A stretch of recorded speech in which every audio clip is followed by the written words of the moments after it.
This episode of Southeast Iowa Today is brought to you by Griner Auto Body of Washington, Iowa. Using state-of-the-art techniques and decades of experience to get your car back on the road after an accident. Car Doctor of Washington, Iowa. No matter who Frankensteined it, they can fix it, clean it, and customize it. McDonald Boneyard of Keota, Iowa. For all your farm equipment and auto recycling needs. Hinshaw Trailer Sales of Richland, Iowa. You need a trailer? They've got your trailer, and they can fix what they sell and don't in their full-time repair shop. Girling Repair of Winfield, Iowa. If your mower is dead, call Fred, your Husqvarna, Aaron's, and Gravely dealer. Fred also fixes and sells snowblowers. B&B Propane and the family of jet stops. Dutch Market and Coffee Talk of Washington, Iowa. Dutch Market can handle all of your grocery needs, and they even have a conference room you can use for free. Coffee Talk's drive-thru is open and ready to serve you coffee, energy drinks, sandwiches, baked goods, and ice cream. They all present the award-winning Southeast Iowa Today. Here's the author of Christie's Journey, The Beat Goes On, and your host, John Bain. Thank you, announcer Cody Roy of NewEnglandDukes.com for that wonderful introduction. Today is Monday, March 10th, 2025, and at 6 p.m., the Mount Pleasant School District School Board is having a meeting, and there's going to be a lot of people from the public there as well, because they've got concerns about the upcoming proposed bond referendum for $40 million. So without any further ado, as they say in the biz, let's go inside and see what everybody's got to think about that and say about it too.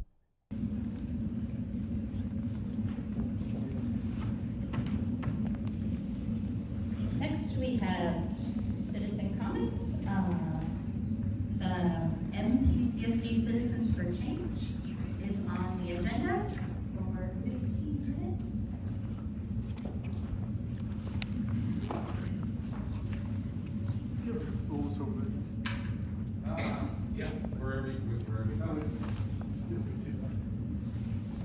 It'll be pretty hard to follow that great group of students there. Hopefully ours isn't too boring compared to that one for you. Okay, I want to start off and just say thanks for giving us time to come talk tonight. We really appreciate that. And for everybody out there who doesn't know who we are, we're just a group of citizens from Mount Pleasant School District who got together to find out some information that we had questions on ourselves. And our goal with that information is to bring it to you, find some transparency, and push for some accountability on things. So we're going to start here with our first slide, and we're going to go over each of these bullet points individually. Just a review of priorities that came to mind for us. I assume they come to mind for you guys too. But educational concerns, wants versus needs, enrollment trends, and teacher retention. First one. So these are educational concerns that were brought to us, our attention, or that we had concerns as a group that we were talking about. So how is the current master plan addressing educational needs was one of the concerns that we had. Our elementaries are performing adequately in state rankings currently. Salem has the highest index score, this is off of 2024 data, has the highest index score with a 610.39 of all the elementaries in the state. And I just want to say that's a great job for Salem. Mount Pleasant School District should be very, very happy about that. And that data came from the Department of Education. And anybody wants any of those sites, we can definitely give that out. The middle school and high school right now are below the state average. And below is a graph here that kind of shows those numbers. Your red line on that is the middle school, the green line is the high school, and the blue line is the elementary. Compared to state average. And that is compared to the state average, correct, being 0. Okay. Sure, your board here is a little bit, please. Let's go for it. You want me to turn it back a little bit? Okay. All right. I'll try to stay out of your way too. Oh, gotcha. Perfect. Okay. Now we're on to wants versus needs. Here's a section. but we're just getting on some of the top points here. Concern with overlooking community opinions and lack of transparency to the community and failure to divulge due diligence options. That being said, we felt like that there's been a lot of things done that have not been publicly voiced, which is a concern to us and concern to other community members. The overall Mount Pleasant School District needs to should have been evaluated and brought to the community to ask for input prior to spending money with Carl Nelson to create more or less a sales pitch to the board to review. And that is their job, and I'm not saying that that's all they do, but they bring their ideas to the board to look at. The board does not have to act on those, they just ought to look at it. Does our school system need these or want them? It's a big question. All of these bulletin points came from the October 23rd, 2024 board meeting minutes that are public. The first one was school building renovations, field house and athletic upgrades, and early childhood development. A lot of things on that. Looking at a soccer field, to me, a practice field, indoor practice field is really what it comes down to. Looking at that, is that more important than closing a school in Salem that has community needs and community benefits? The economical impact on closing a school is very great. As far as the early child care development, not saying that that's not, you want to talk about that? Yeah, I do have one point or question to ask the board. And we do agree that the child care is a concern, and we do like this about this. But the main concern I have is, are we adding resources, or are we just going to be moving the current daycare from its current location to a more convenient location for parents, not actually providing any extra resources to that? On to our next slide. So the enrollment, and all these numbers are off of the Department of Education's website. Mount Pleasant has actually been on a steady decline since 2018, while schools around it are increasing. There's no reason that they ain't done anything drastically different. They're just more sought after. They're smaller schools, in my opinion. I don't know true data on why, but it does show maybe we should be looking into why. I think we should be focusing on academics to draw enrollment to our school system. And this graph is compared to 2018. 0% would be as if it was the same as the school year 17-18, just for reference there. Again, those numbers are from the Department of Education's website. Tell the schools they are. Oh, the top one here is Van Buren. I don't believe they built anything new at all recently. The blue line here is New London, yellow is Central Lee, and the red line is Waco. And here's Mount Pleasant at the bottom with the downward angle versus the upward angle of the rest of the local schools.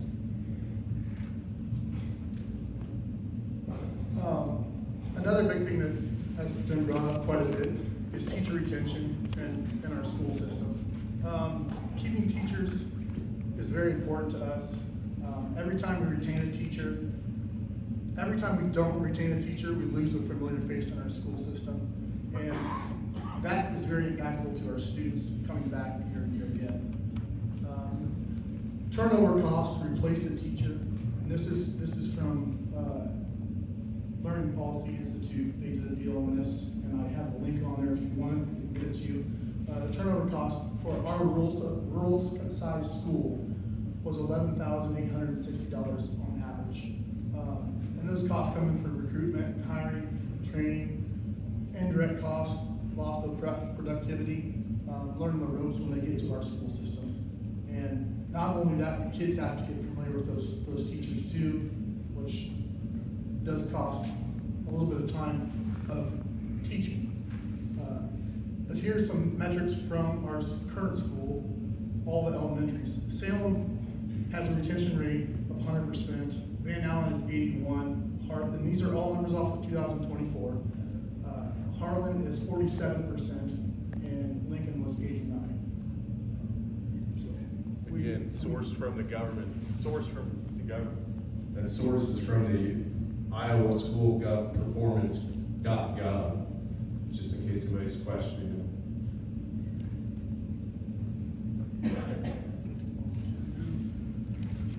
So here we are, and this is a little summary of the concerns for Iowa Wesleyan campus and building there. And we are going to go through all these bulletin points just like we did the last one. We are going to touch on the last bulletin point there, lack of transparency to the public about offers to purchase of buildings on Iowa Wesleyan campus. This happened at a closed meeting on May 23rd, 2024. We believe this should have been brought to the public, and in my opinion, it just shows the district is keeping the taxpayers informed of what is being done with our facilities. So we're going to switch to logistics here. So the logistics issues are a lot more than what's even on this slide, but these are some of the main points. Parents with students at both Van Allen and the Iowa Wesleyan campus would have a difficult time picking up students from both schools.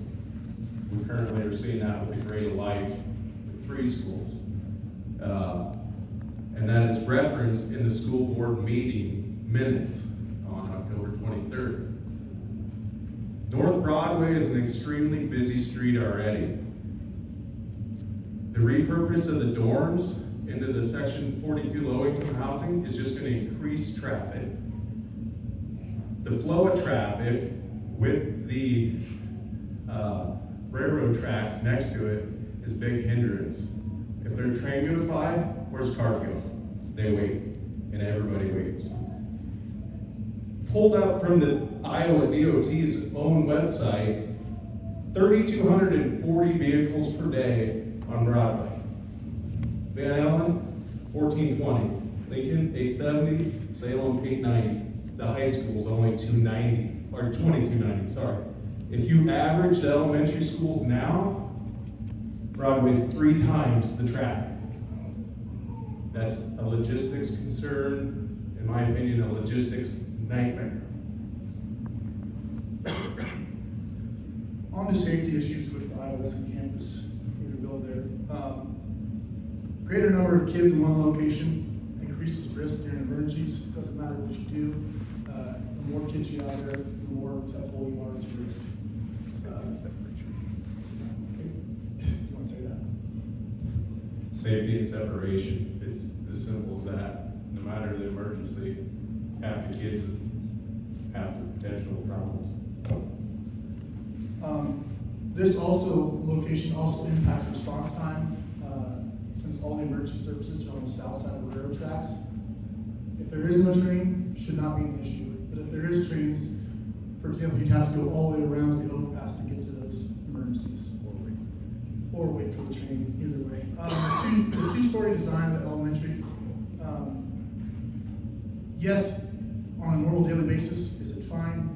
But if there's a fire or anything else, dealing with a bunch of kids is definitely going to be an issue for safety for anybody. I don't care how you practice for it, under gun, everything is very tight.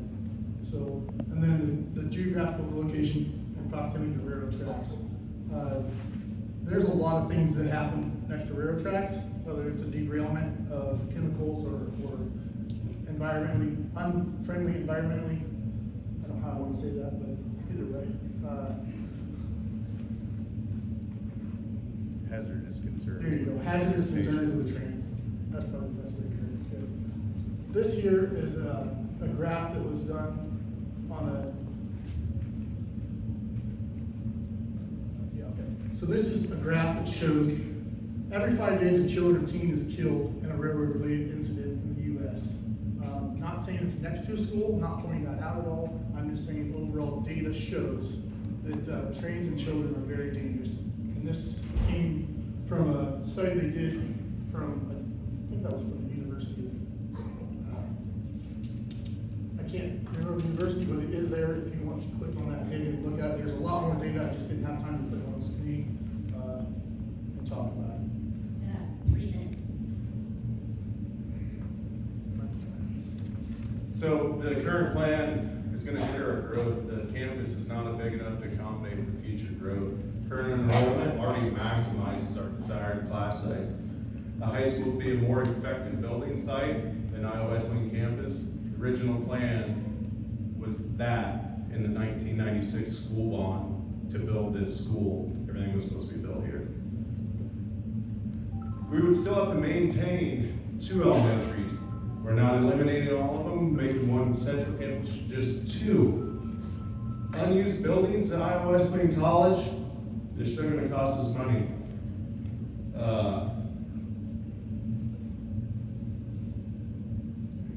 If the board was worried about maintaining older buildings, which is the reason they want to close our elementaries, why did Iowa Wesleyan? Iowa Wesleyan's average age is 87 years old, elementaries is 51. That's with additions. With additions, sorry, that's not original buildings. Borrowing against the penny sales tax is going to hinder our ability to maintain these buildings that we don't have history of maintaining. As in, we haven't owned them long enough to know the true cost of owning them long term. The classroom size, we're going from 40 to 36, 6 sections per grade, reduces room for growth. With preferred classes size at 20, that's off of the master plan's notes, per section, 6 times, no, that's a typo, 20 is 21. Or 6 times 20 is 120 per grade. There's currently 4 that already surpasses that. We're not even going to be in our preferred classroom sizes going into it. No room for growth. Has the school board done any cost-benefit analysis on current elementary buildings versus building new? Can we improve our current elementaries to meet the needs of our students? If no, what we're gonna do for the next 5 years when this can be built. And just a thought with switching back to neighborhood schools, benefit space issues, students and parents. If we're building a daycare for convenience to attract people, maybe we go back to neighborhood schools for the convenience too. General concerns, I know we're about out of time. Lack of transparency to the public and before spending taxpayer money. There's a lot of concern with that. Locked into a long-term investment that may not meet all the district's needs educationally. Financial strain on the penny sales tax, which Kurt mentioned, and haven't provided pros and cons for the educational benefit of spending $40 million. Short and long-term effects on the Salem community by closing that school down, whether it becomes economically or educationally, and added tax burden on Mount Pleasant School, community school district, and reducing the number of sections of classrooms. Those are some of our main concerns. Thank you. And I had one more note on that, sorry. Another thing I wanted to point out is we haven't even completed a full year of grade alike to see how well it does and how well our students, teachers, and parents like it. By building this, we are committed forever. You're eliminating the possibility of neighborhood schools, which is a big concern without even seeing how our current transition is going. I want to say thank you again for giving us time, and if you guys have any questions, we're more than happy to answer anything you got if we know the answers to it. Thanks, Stu. I appreciate you guys' time. Thank you. There were lots of people here tonight, and lots of them had questions, but when it went to closed session, the folks that thought they were going to get a chance to talk this evening did not. So what you saw on this episode is what you get. Make sure to give this episode a like, and make sure to follow and subscribe. It's free. Thank you for watching. Thank you to my sponsors, Griner Auto Body, Car Doctor, McDonald Boneyard, Hinshaw Trailer Sales, Girling Repair, B&B Propane, and the family of Jet Stops, the Dutch Market, and Coffee Talk. I'm your host, John Bain. Stay friendly, Southeast Iowa.